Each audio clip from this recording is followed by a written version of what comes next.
Hello friends, welcome to channel SD165। आज हम discuss करेंगे ICSE हिस्ट्री जो क्लास 8 का चैप्टर 5 चल रहा था। क्या नेम था अपना? From traders to ruler. इसका डिस्कस करेंगे हम लोग पार्ट 2। पार्ट 1 में ऑलरेडी मैंने अपलोड कर दिया है और उसमें काफ़ी कुछ कंप्लीट हो गया था हम लोगों का। एंड हम लोगों ने उसमें बेसिक्स को डिस्कस कर लिए थे कि किस तरीके से कंपनीज आई, किस तरीके से यूरोपियन कंपनीज का क्या है एस्टेब्लिशमेंट हुआ, किस तरीके से इनके पीछे वॉर हुआ और कैसे फ्रेंच और ब्रिटिश क्या है ये दो कंपनीज अपनी रह गई थी इंडिया में। उसके बाद इन दोनों में भी क्या है राइवलरी होती है और किस तरीके से फ्रेंच हार जाती है और सिर्फ एक जो मास्टर पावर बन जाती है ब्रिटिशर्स या ब्रिटिश ईस्ट इंडिया कंपनी। इतना हम लोगों ने डिटेल में डिस्कस किया था सारे इवेंट्स को लेकर, है ना।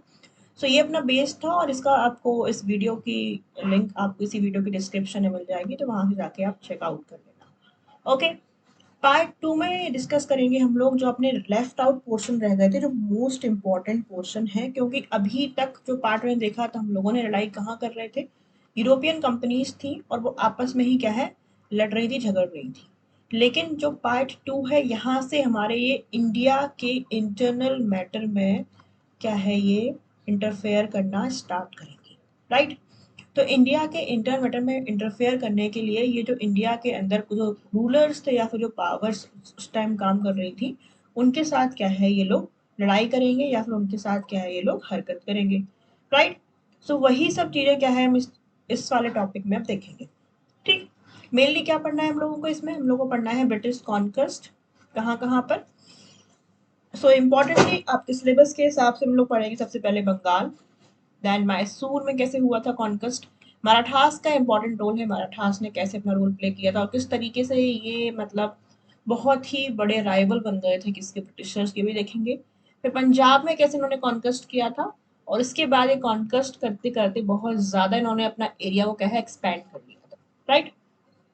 सो एक्सपेंड करने के साथ साथ इन्होंने इस एक्सपेंशन को और ज़्यादा बढ़ाने के लिए दो इम्पोर्टेंट पॉलिसीज भी स्टेब्लिश की थी या फिर स्टार्ट की थी। सो इनके बारे में हम लोग क्या डिस्कशन करेंगे, राइट। सो स्टार्ट करते हैं अपना टॉपिक और शुरुआत करेंगे हम लोग अपने पहले टॉपिक से। और जो अपना पहला टॉपिक है वो क्या है कि किस तरीके से इन्होंने जो अपना बंगाल है उस पर क्या है कॉन्क्वेस्ट करने की कोशिश की और किस तरीके से एक बहुत ही ज़्यादा जो रिच एरिया था उस समय का उसको अपने अंडर में लाए, राइट। देखो, जो सबसे पहले जब ये कंपनी आई थी इसका नाम क्या है ईस्ट इंडिया कंपनी। कौन सी इंडिया कंपनी? और जो भी क्या है ब्रिटिश ईस्ट इंडिया कंपनी आप कह सकते हो, बिकॉज ईस्ट इंडिया कंपनी हम लोगों ने फ्रेंच को भी बोला था। तो क्लेरिफाई करने के लिए, तो ये आई थी कब हमारे कंट्री में आई थी जस्ट फॉर ट्रेडिंग, ठीक है। इनका पहला जो काम था जो अपने मेनली इनका जो था जो उनका स्टार्टिंग में ऑब्जेक्टिव था कि हमसे ट्रेड करेंगे इंडिया में जाके, राइट। सो इन्होंने मोनोपोली स्टेब्लिश करके आई थे यूरोपियन से, मतलब जो उनकी क्वीन थी उनसे गारंटी ली थी उन्होंने कोई और कंपनी नहीं आएगी। जब डिस्कस कर लिया था हम लोगों ने इसके पार्ट 1 में, राइट। सो पहले क्या आए थे, सिर्फ ये ट्रेडिंग कंपनी के रूप में आए थे, ट्रेडिंग बॉडी के रूप में आए थे। कौन? ये ब्रिटिश ईस्ट इंडिया कंपनी, ठीक। उसके बाद क्या है ये जब आए ट्रेडिंग के लिए तो ये जो रूलर थे उस समय जो मुगल शासन कर रहे थे और जब ये आए थे तो मुगल्स काफी स्ट्रॉन्ग रूप में क्या है स्टेब्लिश थे, काफी पावरफुल थे, राइट। तो उस समय ये जो मुगल्स को क्या है कई सारे मतलब कंसेशंस और प्रिविलेजेस भी क्या है देते थे जब ये स्टार्टिंग में आए थे, ओके। लेकिन फिर मुगल एम्पायर धीरे धीरे क्या होने लगा, वीक होने लगा। और औरंगजेब के बाद का जो एरा है जो मुगल्स में वो क्या है उनका डिक्लाइन वाला एरा है ना, डिक्लाइन ऑफ मुगल एम्पायर जो हम लोग चैप्टर भी पढ़ा था हम लोगों ने। सो उस टाइम पे क्या है इन्होंने धीरे धीरे क्या है मुगल एम्पायर कमजोर होने लगा। किसके बाद? औरंगजेब के बाद। जब ये कमजोर होने लगा औरंगजेब के बाद मुगल एम्पायर, तो इन्होंने क्या है इस सिचुएशन का क्या है एडवांटेज उठाया, ठीक है। पॉलिटिकली कोई भी इतना स्ट्रॉन्ग पावर अराइज नहीं हो रही थी और इसका इन्होंने क्या है एज अ एडवांटेज उठाया कि हम एक अच्छी पावर यहाँ पे बन सकते हैं, ठीक है। सो फिर धीरे धीरे क्या है ये बंगाल में अपने ऑपरेशंस या फिर अपने जो काम कर रहे थे उसको क्या है ये बढ़ाने लगे, ठीक है। अभी सिर्फ ट्रेडिंग के साथ साथ और भी चीजें क्या है बंगाल में करने लगे और अपने ऑपरेशंस को क्या है इंटेंसिफाई कर दिया। जो सबसे रिच प्रोविजंस था उस समय का, सबसे आप कह सकते हो पैसा वाला एरिया जो था वो था अपना बंगाल ही, ठीक। इसके बाद इन्होंने एक बहुत ही इम्पोर्टेंट जो चीज की वो थी, वो क्या थी, इन्होंने 1717 का टाइम है। कब का टाइम है? 1717 का टाइम है। और इन्होंने एक राइट ले लिया। क्या ले लिया? एक राइट ले लिया किससे? मुगल एम्पायर से, कि वो इंपोर्ट और जो एक्सपोर्ट कर रहे हैं आसपास, उस पर जो कस्टम ड्यूटी लगती है, क्या लगती है? कस्टम ड्यूटी लगती है, उससे क्या है, इसको फ्री कर देंगे। ठीक है, उनको क्या है, फ्री कर देंगे। अब what is the meaning of custom duty? देखो, ये क्या है, ब्रिटिशर्स थे, इनकी जो पेरेंट कंपनी क्या थी, वो थी यूरोप, ठीक ना। और इनका जो ये लोग शासन कहाँ पे करने आए थे, ये शासन करने आए थे इंडिया पर। सो इंडिया से ये सामान कहाँ पे ले जाते थे? यूरोप में। और अपना सामान कहाँ पे ले जाके आते थे? इंडिया में। इसका मतलब इंडिया से सामान किसी भी दूसरी कंट्री में अगर अपना सामान भेज रही है पेरेंट कंपनी, तो उसको हम लोग क्या बोलते हैं? एक्सपोर्ट करना। और दूसरी कंपनी से हमारे देश में कुछ सामान आ रहा है तो उसको हम लोग बोलते हैं इम्पोर्ट करना। जब भी एक्सपोर्ट और इम्पोर्ट होता है तो एक पर्टिकुलर बैरियर होता है जहां पर आपको एक टैक्स देना पड़ता है। ठीक है, आप कह सकते हो इसको कि ये आपका बॉर्डर चार्ज है, जो भी आप चार्ज समझ लो इसको। इसी को हम लोग क्या बोल रहे हैं उस टाइम पर? Custom duty. जब से जीएसटी हमारे कंट्री में लागू हुआ है, तब से कस्टम ड्यूटी का बहुत ही कम वैल्यू रह गई है। राइट है ना, लेकिन उस टाइम बहुत ज्यादा थी, और इसी को हम लोग क्या बोल रहे हैं? Custom duty. तो उन्होंने कहा कि हम अपना जो इम्पोर्ट कर रहे हैं और एक्सपोर्ट कर रहे हैं, 1717 का टाइम है, अब हम कस्टम ड्यूटी नहीं देंगे। तो ये बहुत ही ज्यादा इम्पैक्टफुल डिसीजन था। ठीक, और इसको क्या है, एग्री कर दिया। ठीक है, उस समय के जो शासन कर रहे थे बंगाल पे जो मतलब थे, और जो मुगल्स थे, उन्होंने कह दिया ओके, इनको कंसेशन ग्रांट हो गया। लेकिन कंसेशन ग्रांट हुआ था केवल और केवल किसके लिए? कंपनी के लिए। कंपनी मतलब ब्रिटिश ईस्ट इंडिया कंपनी के लिए। उन्हें कंपनी जो है वो कस्टम ड्यूटी पे नहीं करेगी, वो जो इम्पोर्ट एक्सपोर्ट कर रही है उस पर कस्टम ड्यूटी नहीं लगेगा। लेकिन यूरोप से बहुत सारे और भी लोग आए थे, यूरोपियन और भी पीपल आए थे। वो अपना प्राइवेट भी बिजनेस कर रहे थे, खुद से इंडिविजुअली या फिर अलग से बिजनेस कर रहे थे। तो ये जो इंडिविजुअल लोग आए थे ना, ये भी क्या है, इन्होंने भी स्टॉप कर दिया। इन्होंने भी क्या है, कस्टम ड्यूटी देना बंद कर दिया। सिर्फ ये ऑर्डर किसके लिए पास हुआ था? केवल और केवल ब्रिटिश ईस्ट इंडिया कंपनी के लिए। तो ये बहुत ही ज्यादा क्या है, मतलब बेकार चीज हुई। और इससे बंगाल जो था, जो बहुत अपना उस समय रिच प्रोविंस था, उसको बहुत ज्यादा रेवेन्यू क्या हुआ, लॉस हुआ। ठीक, तो ये चीज जो थी ये बहुत ही ज्यादा बेकार थी। और क्योंकि जो कंपनी अपने साथ साथ तो फायदा ले ही रही थी, लेकिन जो यूरोपियन पीपल जो इंडिविजुअल आए थे उनको भी क्या अपना बेनिफिट दे रही थी। और जबकि हमारे जो ट्रेडर्स थे, इंडियन जो ट्रेडर्स थे, वो अगर इम्पोर्ट एक्सपोर्ट करेंगे तो उनको कस्टम ड्यूटी देनी पड़ रही थी। ठीक, तो ये चीज उस समय बहुत ज्यादा दिक्कत देने वाली थी। फिर क्या है, ये मतलब कुछ टाइम तक तो ये सिचुएशन चलती रही, और मतलब लेकिन फिर देखो ये गलत है तो जो सिचुएशन है वो खराब तो होंगी ही। और जो टेंशन है, नवाब ऑफ बंगाल, उस समय बंगाल पे शासन करता था, उसको नवाब बोलते थे। ठीक, तो टेंशन क्या है, एस्केलेट होने लगी धीरे धीरे, क्या है, प्रॉब्लम्स क्रिएट होने लगी किस किस के बीच में? नवाब बंगाल और कंपनी के बीच में। सबसे ज्यादा टेंशन कब आई थी? तो टेंशन स्टार्ट हुई है, वो था अपना टाइम 18th ऑफ सेंचुरी।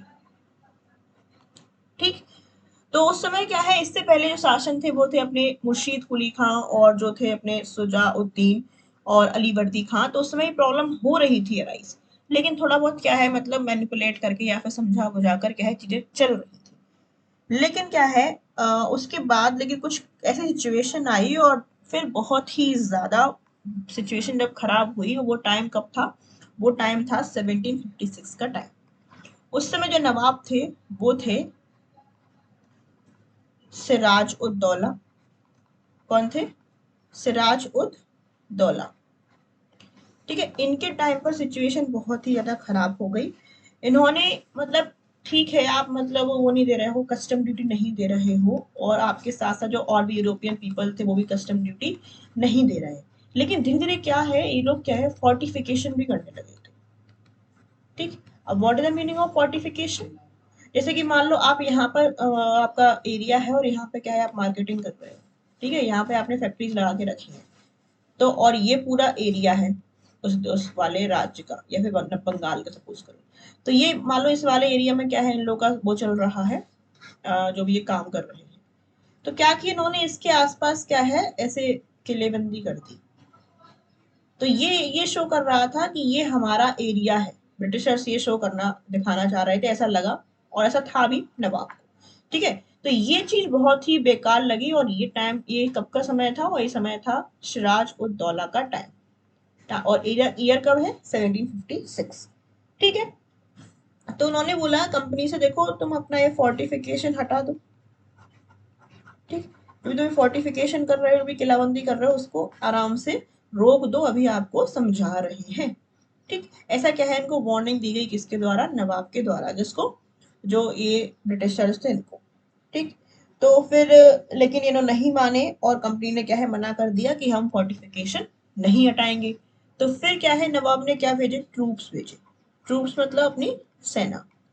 जब ट्रूप्स भेजे इन्होंने, तो ब्रिटिश ऑफिसर्स मतलब इससे थोड़े घबरा गए उस टाइम पर, क्योंकि अभी भी सिराजुद्दौला की सिचुएशन क्या थी, ठीक थी। ठीक, और धीरे धीरे क्या हो गया, मतलब इन्होंने ट्रूप्स भेजे, फिर इन्होंने क्या है कैप्चर कर लिया, जहाँ पे कोलकाता को, जहाँ पर इन्होंने क्या है फोर्टिफिकेशन कर रखा था, उस समय कैलकाटा बोलते थे इसको। लेकिन फिर मतलब इन्होंने कैप्चर तो कर लिया नवाब ने उस एरिया को, पर जो ब्रिटिशर्स थे कुछ टाइम बाद इन्होंने दोबारा से कब्जा कर लिया, जिन्होंने कब्जा किया था उसमें कैलकाटा पर। ठीक, लेकिन अब जो ब्रिटिश ईस्ट इंडिया कंपनी है, जो उसके ऑफिसर्स है, उन्होंने डिसाइड कर लिया था कि हमें इस नवाब को क्या है हटाना है गद्दी से। ठीक है, इसको यहाँ से हटाना है, और इसकी जगह क्या लाना है, पपट, पपेट नवाब लाना है। पपेट नवाब मतलब ऐसा नवाब जो सिर्फ नाम के लिए नवाब हो और सारे काम क्या है हमारे करे, ऐसे लोग को हम लोग बोलते हैं पपेट। ठीक है, सो ये चीज वो कह रहा था। और इससे क्या है कॉन्फ्लिक्ट फिर धीरे धीरे और ज्यादा लोग बढ़ाते गए, बहुत सी और सिचुएशन क्रिएट करते गए कि इनका क्या है, इनके बीच में जो सिचुएशन है कंडीशन से क्या है खराब होती गई। एस्केलेशन क्या है कंटिन्यू रहा, और एस्केलेशन जब कंटिन्यू रहा तो फिर इनके बीच में एक ऐसी स्टेज आ गई कि अब ये क्या है सर्वाइव नहीं कर पा रहे थे दोनों लोग साथ में। कौन, ब्रिटिश ईस्ट इंडिया कंपनी और नवाब। या फिर आप ये भी कह सकते हैं सिचुएशन लाई गई किसके द्वारा, ब्रिटिश ईस्ट इंडिया कंपनी के द्वारा। और फिर ये जो सिचुएशन द्वारा खराब हो रही थी उसका आउटब्रेक हुआ, और उस आउटब्रेक से एक बैटल हुआ जिसको हम लोग क्या बोलते हैं, बैटल ऑफ प्लासी। ठीक है, सब डिस्कस करेंगे हम लोग कि ये बैटल कैसे अराइज हुआ, किसमें क्या हुआ, कौन हारा कौन जीता, और इसकी सिचुएशन क्या थी, क्या ये बैटल रियल बैटल था या फिर सिर्फ और सिर्फ पॉलिटिक्स थी। तो इसके बारे में डिस्कस करते हैं हम। चलिए स्टार्ट करते हैं next topic, and that is battle of Plassey. Okay, so फिर बैटल ऑफ प्लासी के बारे में डिस्कस करते हैं, समझते हैं किस तरीके से सिचुएशन और ज़्यादा एस्केलेट हुई। तो मतलब इन्होंने तो बहुत ही ज़्यादा रूमर्स फैला दी थी कि हमारे साथ ये हुआ, मतलब सिराजुद्दौला है, एक घटना हुई थी, और उस घटना को बोलते हैं हम लोग काल कोठरी की घटना। तो उसमें क्या होता था कि मतलब बहुत ही एक बहुत छोटा रूम था, उसमें लगभग अप्रोक्सीमेटली 130 से ऊपर क्या है ब्रिटिशर्स लोग थे। ठीक है, सो मतलब उसको क्या है इन्होंने बहुत ही ज़्यादा, मतलब इतने से रूम में 130 लोगों को क्या है बंद कर दिया था। ऐसी एक कहानी बताई थी इन्होंने ब्रिटिशर्स के लोगों ने, कि मतलब और सिराजुद्दौला ने ये सब करवाया था, और जब सुबह इनको बंद रात भर इसी में रखे रहे, इस कमरे में 130 लोगों को, इस तरीके से बहुत ज़्यादा सफोकेशन हुआ। और यहाँ पर मतलब से जब खोला गया, तो देखा गया सिर्फ 34 लोग क्या है लगभग अप्रोक्सीमेटली क्या है जिंदा थे। तो ऐसे रूमर्स उन्होंने फैलाया कि मतलब, और इसको ही हम लोग बोलते हैं कालकोठरी करके, मतलब black tragedy, black room tragedy, इस तरीके से इसका नाम भी है। ठीक, सो ये सब सिचुएशन और ज़्यादा खराब कर रही थी माहौल को, और फिर ये जब सिचुएशन ज़्यादा खराब हो जाती है तो क्या होता है, युद्ध। तो इनके बीच में भी क्या हुआ, युद्ध हुआ। ठीक, प्लासी कहाँ है, प्लासी एक जगह है बंगाल के एरिया में, वहां पे क्या है युद्ध किया गया।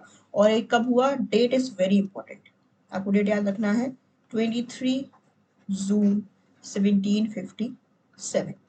ठीक है, इसको क्या है, इस दिन ये युद्ध हुआ, और इसमें क्या थी, दो आर्मीज थी, या फिर दो आप कह सकते हो दो लोग थे, दो कंपनीज थी। एक तरफ थी सिराजुद्दौला, ठीक, जो कौन थे उस समय, बंगाल के नवाब थे। और दूसरी तरफ कौन थी, ब्रिटिश ईस्ट इंडिया कंपनी थी। इनके बीच में क्या हुआ, लड़ाई हुई। लेकिन क्या है, ये एक्चुअली में लड़ाई थी ही नहीं। ब्रिटिश ईस्ट इंडिया कंपनी को कौन लीड कर रहा था, रॉबर्ट क्लाइव। ठीक, मैंने आपको पहले ही बताया था इससे पहले कि अभी जो मतलब ये ब्रिटिश ईस्ट इंडिया कंपनी क्या चाहती थी कि हमारे पास एक पपेट नवाब आ जाए जो कि हमारी सारी बातों को माने और सिर्फ जो हम कहें वो करे, हमको रिवॉर्ड ग्रांट करे, पैसे वैसे दो, अब बात खत्म करे। सो इसके लिए क्या है, इन्होंने बहुत बड़ी कॉन्स्पिरेसी की थी। कॉन्स्पिरेसी ऐसा क्या है कि जो सिराजुद्दौला के जो लॉयल लोग थे, ठीक, जैसे कि मीर जाफर, ठीक है, ये कौन थे, कमांडर इन चीफ थे सिराजुद्दौला के। इसके साथ जगत सेठ, बहुत ही रिच पर्सन था उस समय का। तो ऐसे बहुत सारे और भी लोग थे, गोविंद कुछ भी एक और नाम ऐसा आता है। तो इन्होंने जो ब्रिटिश ईस्ट इंडिया कंपनी, इन्होंने इनको अपने साथ मिला लिया। जब मिला लिया तो पहले ही डिसाइड हो गया था कि ये लोग पार्टिसिपेट नहीं करेंगे इस युद्ध में। ठीक, तो मतलब इन्होंने पहले जो मतलब ऐसे बोला कि सिराजुद्दौला से कि चलो आओ लड़ते हैं, ये मान लो मैदान है और आओ चल लड़ते हैं, ये हमारे सिराजुद्दौला की टीम खड़ी हुई है, यहाँ ब्रिटिश ईस्ट इंडिया कंपनी खड़ी हुई है। ठीक, सो सिर्फ सिराजुद्दौला ही एक्साइटेड है लड़ने के लिए, बाकी जो दो चार ऑफिसर्स और है बाकी पीछे सब आराम से खड़े हुए ना, कोई मतलब ही नहीं है। बिकॉज ये ऑलरेडी इन्होंने पहले ही इनसे संधि कर ली थी, टाई कर लिया था किससे, ब्रिटिश ईस्ट इंडिया कंपनी से। सो अल्टीमेटली ये युद्ध नहीं था, ये कॉन्स्पिरेसी थी, ये पॉलिटिक्स थी कंप्लीटली। और फिर आप जानते ही हैं रिजल्ट क्या आएगा, सिराजुद्दौला को पहले ढूंढा गया, बंदी बनाया गया और अल्टीमेटली इसको क्या है, मार दिया गया। He was killed in this battle. ठीक है, तो किल्ड हो गया बैटल में, तो मतलब फिर तो आप समझ ही सकते हैं कि मतलब जो ब्रिटिश ईस्ट इंडिया कंपनी वो जीत गई और उसको एक पपेट नवाब मिल गया।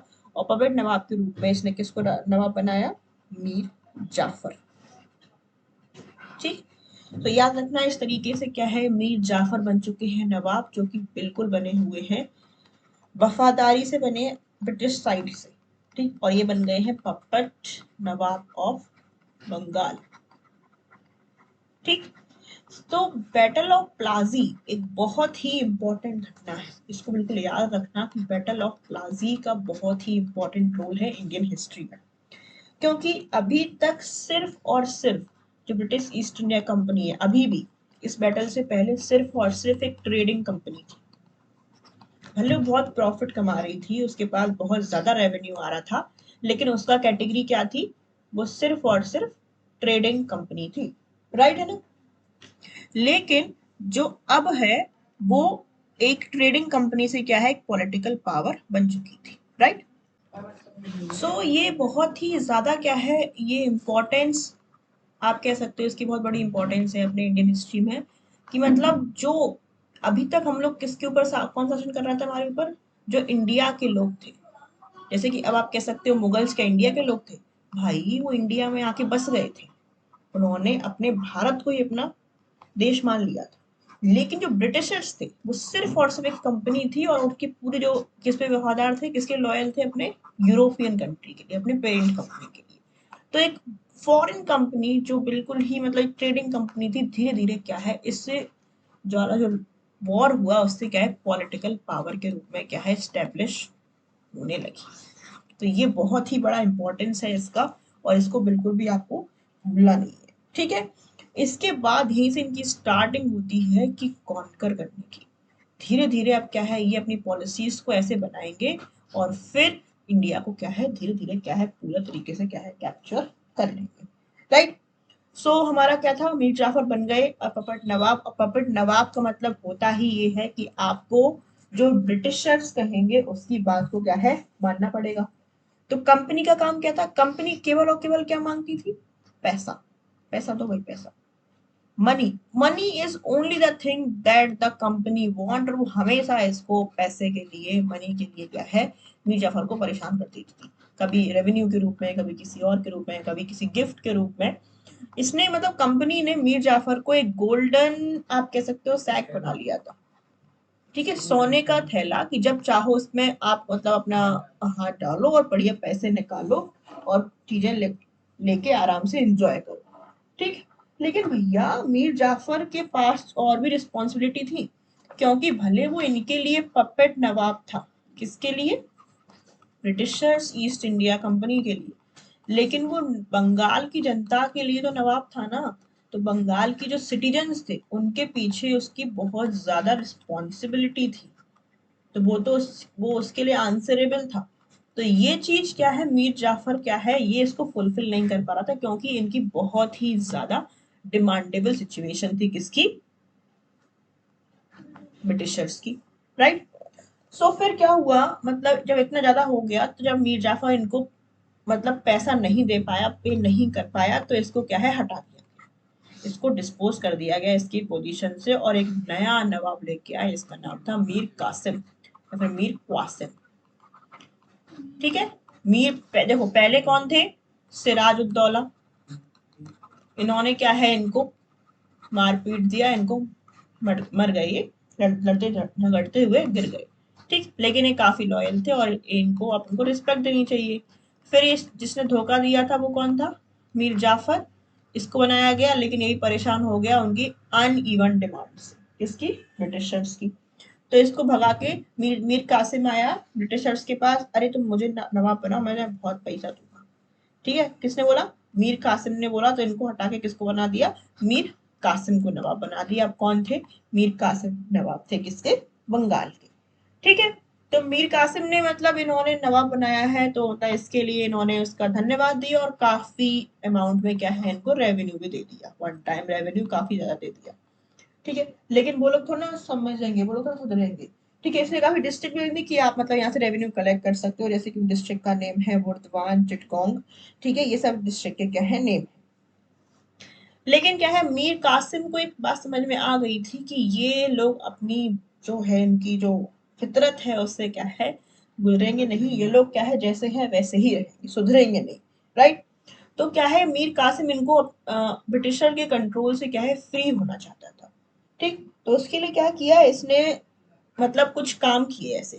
सबसे पहले तो इसने जो भी ऐसे यूरोपियन थे, कौन थे, जो भी ऐसे यूरोपियन थे जो किसके थे, ब्रिटिश के फेवर में थे, उनको इसने हटा दिया।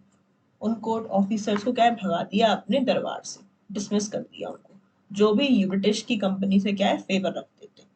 पहला काम ये किया। ठीक है।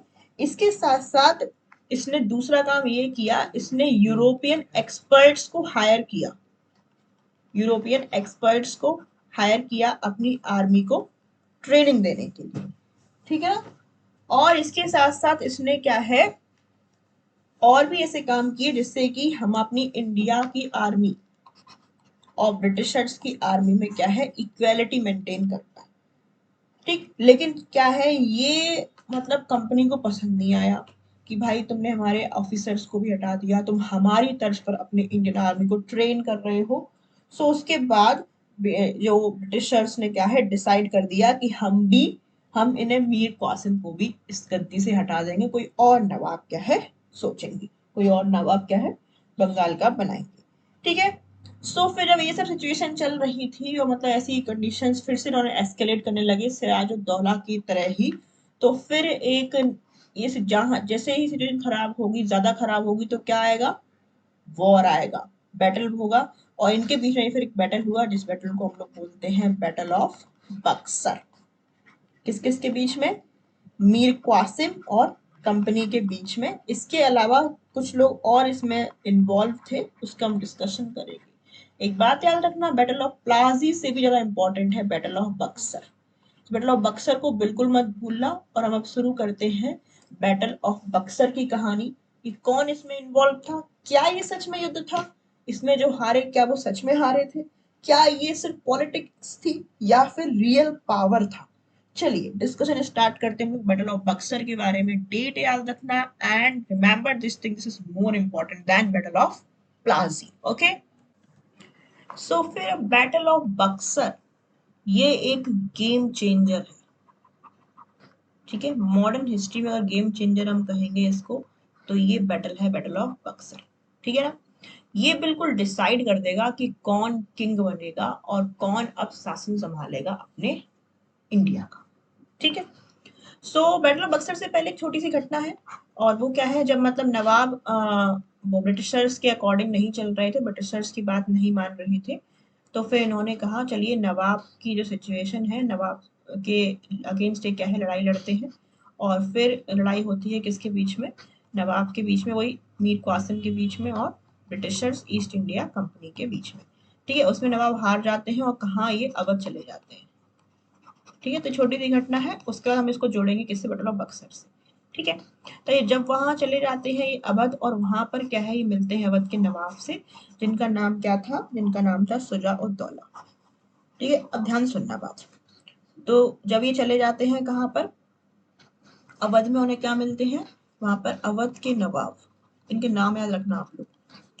अवध के जो नवाब हैं उनका नाम क्या था, सुजा उद दौला। ठीक है, एक तो इनसे बात करते हैं ये। इसके बाद उस समय जो अपने मुगल एम्परर थे वो थे शाह आलम, ये शाह आलम। कौन थे, शाह आलम सेकंड। ठीक है, सो शाह आलम सेकंड, सुजा उद दौला, और इसके साथ साथ मीर क्वासिम, ये तीनों टाई करते हैं और कहते हैं चलिए जान लगा देते हैं एक बार और लड़ाई लड़ते हैं किसके against, British east India company के अगेंस्ट। ठीक, तो फिर जो युद्ध होता है किसके बीच में, ब्रिटिश ईस्ट इंडिया कंपनी के बीच में और इन तीनों के बीच में, मीर क्वासिम, शाह आलम सेकंड जो मुगल एम्परर थे उस समय के, और अवध के नवाब सुजा उद दौला। ठीक है, कहाँ पर लड़ाई होती है, बक्सर में लड़ाई होती है। बक्सर एक जगह है, वहां पर इन दोनों की जो आर्मीज है वो आमने सामने आती है। एक साइड रहते हैं मीर क्वासिम, ठीक है, सुजा उद्दौला, शाह आलम, और एक साइड रहती है ब्रिटिश ईस्ट इंडिया कंपनी। इस समय जो युद्ध होता है, ये युद्ध कब हुआ था, डेट याद रखना आपको, 22 अक्टूबर 1764। इस डेट को ये युद्ध हुआ था। जैसे कि हमने बैटल ऑफ प्लाजी के बारे में बताया, आपको याद रखना है क्या डेट थी उसकी, 23 जून 1757। ऐसी आपको इसी डेट याद रखनी है, 22 अक्टूबर 1764। ठीक है, तो इन दोनों के बीच में भयानक युद्ध होता है, घमासान युद्ध होता है। एंड फिर जो है उस समय जो ब्रिटिश ईस्ट इंडिया कंपनी होती है वो क्या है, जीत जाती है, विक्ट्री इसको मिलती है। और ये जो तीनों की कंबाइंड जो फोर्सेस थी वो क्या है, इसमें हार जाती है। इसका मतलब इस समय क्या है, सच में शक्ति प्रदर्शन होता है, पावर के थ्रू युद्ध होता है, और रियल में जो रिजल्ट आता है वो सामने यही आता है। राइट, तो इसमें क्या है, ये मोहर लगा देते हैं कि ये जो है ब्रिटिश ईस्ट इंडिया कंपनी ने हरा दिया है। और फिर इसके बाद क्या है, एक ट्रीटी साइन होती है। क्या होती है, एक ट्रीटी साइन होती है, किसके बीच में, ब्रिटिश ईस्ट इंडिया कंपनी के बीच में, और जो मुगल एम्पायर थे अपने शाह आलम या आलम सेकंड, इनके बीच में, और इसके साथ साथ जो अवध के नवाब हैं उनके बीच में। ठीक है, तो उस ट्रीटी में कुछ बहुत कुछ बोला गया होता है, और शाह आलम को क्या है, दीवानी देनी पड़ती है। किस किस की दीवानी, जो बहुत ही इंपॉर्टेंट एरिया थे उस समय भारत के, वो कौन कौन से थे, बंगाल, बिहार एंड उड़ीसा, इनकी दीवानी देनी पड़ती है किसको, ब्रिटिश ईस्ट इंडिया कंपनी को। और इसके साथ साथ जो शुजा उद दौला थे, जिन्होंने क्या है साथ दिया था किसका, मीर क्वासिम का, इनके अगेंस्ट, इनको भी फोर्सफुली बोला जाता है कि आप अपनी डिस्ट्रिक्ट जो है, एक है इलाहाबाद और कारा, ये ब्रिटिशर्स को देंगे। इसके साथ साथ 50 लाख रुपीस, है ना, इस 50 लाख रुपीस का क्या है, सम भी आप क्या है कह देंगे किसको, ब्रिटिशर्स को देंगे। तो ये इतनी सारा क्या है अमाउंट ले लिया जाता है इसके द्वारा, और इनके साथ साथ ये हार जाते हैं। और फिर हम समझते हैं कि बैटल ऑफ बक्सर और किन मामलों में इम्पोर्टेंट रोल प्ले करता है, क्यों इतना ज्यादा, ये इतना ज्यादा इम्पोर्टेंट हो जाता है, डिसीसिव बैटल हो जाता है किसके लिए, इंडियन हिस्ट्री के लिए। ठीक है, सो बैटल ऑफ बक्सर कुछ वजहों से, कुछ रीजंस की वजह से क्या है आपको ध्यान में रखना है। सबसे पहले बैटल ऑफ बक्सर से जो ब्रिटिशर्स हैं वो क्या समझ जाते हैं कि जो अपने नेटिव रूलर्स हैं उनकी वीकनेसेस क्या है। ठीक है, सबसे पहले it exposes the weaknesses of one native ruler. ठीक है, वो जान जाते हैं कि कमजोरियां क्या हैं और किस तरीके से इनको लड़ना है और किस तरीके से इन्हें क्या है हराना है, पहला पॉइंट। ठीक है, दूसरा पॉइंट क्या है, ये क्यों ये इतना सिग्निफिकेंस इसका क्या कह सकते हैं आप, कि जो नवाब ऑफ अवध है, जो अभी इंडिपेंडेंट शासन कर रहा था, इसके साथ साथ बंगाल, इसके बाद मुगल एम्पायर, ये सब अभी क्या है इंडिपेंडेंटली रूल कर रहे थे अपने अपने एरिया में, लेकिन अब ये किस पे डिपेंडेंट हो जाते हैं, ईस्ट इंडिया कंपनी पे, dependent on east India company. ठीक है, इसके साथ साथ आप तीसरा सिग्निफिकेंस ये कह सकते हो कि जो टोटल फाइनेंशियल कंट्रोल है, फाइनेंशियल कंट्रोल, क्योंकि ये जो तीन हमने एरिया बोले थे ना, ये देखो बंगाल, बिहार और उड़ीसा, इसके बाद ये वाले एरिया, ये बहुत ज्यादा रेवेन्यू जनरेट करने वाले एरिया थे, और ये हमने किसको दे दिए थे, ब्रिटिशर्स को दे दिए थे। तो टोटल जो फाइनेंशियल कंट्रोल है किसके पास आ जाता है, ब्रिटिशर्स के पास आ जाता है। अब जिसके पास पैसा उसी का बजेगा डंडा। तो इस तरीके से ब्रिटिशर्स अब धीरे धीरे क्या है पावर में आ जाते हैं, धीरे धीरे क्या पूरे ही पावर में आ जाते हैं। और यहाँ ये ब्रिटिश जो बैटल ऑफ बक्सर है इसीलिए इतना ज्यादा इंपॉर्टेंट हो जाता है, राइट।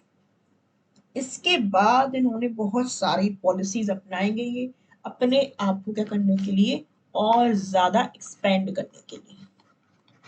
ठीक है, तो इस तरीके से उन्होंने किस पे, अभी हमने क्या पढ़ा कि इन्होंने बंगाल पर कैसे कॉन्क्वेस्ट किया, कैसे जीते, और इसके लिए दो युद्ध लड़े थे इन्होंने, एक प्लाजी और एक बक्सर।